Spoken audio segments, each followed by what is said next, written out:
we are born into, surrounded by, raised up in a world system that defines one's identity along completely different lines than God.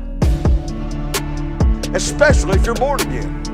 The world says this. The world says you are who you are based on the past. The world says you are who you are based on your performance. And the world says you are who you are based on the opinions of other people.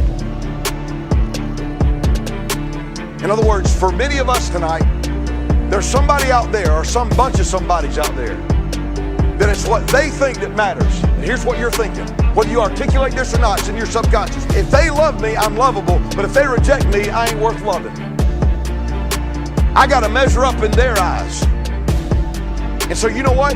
The orientation of your life is not primarily about pleasing Him. It's primarily about pleasing them. Quite frankly, that is exactly why we spend money we don't have to buy things we don't need to impress people we don't like. Because what they think matters.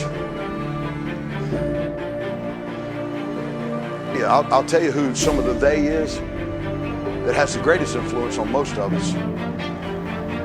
It's mom and dad.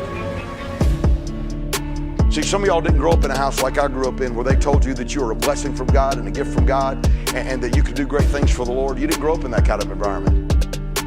You didn't grow up in an environment like I did, where your mom and dad looked at you and said, I love you every single day.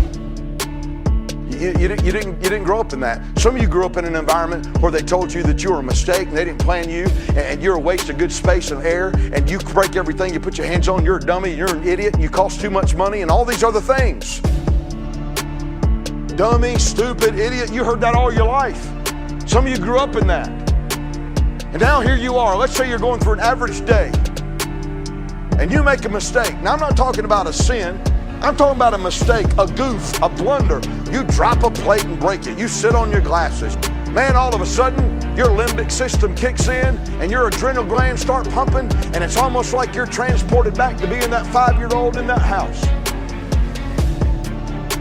And boy, you start feeling it. Man, you start getting down on yourself, and you start putting yourself down in your mind, and sometimes it starts working its way out your mouth, and then you begin to say things that sounds like what you grew up in. I'm such an idiot. I'm so stupid. I'm a waste of good time and space and air. I break everything I put my hands on. I can't do nothing right. I'll never amount to anything. And you begin to say out of your own mouth things about yourself, listen to me, that God would never say about you. It's not what they think that matters. It's what God thinks that matters. They didn't climb Calvary's hill for you. They didn't bleed on a cross for you. And they didn't get up out of a grave for you. And they're not sitting at the right hand of God interceding for you. I'm telling you, Jesus is the one doing that. He's the only one that has a right to define who you are, not them. Your identity is who God says you are.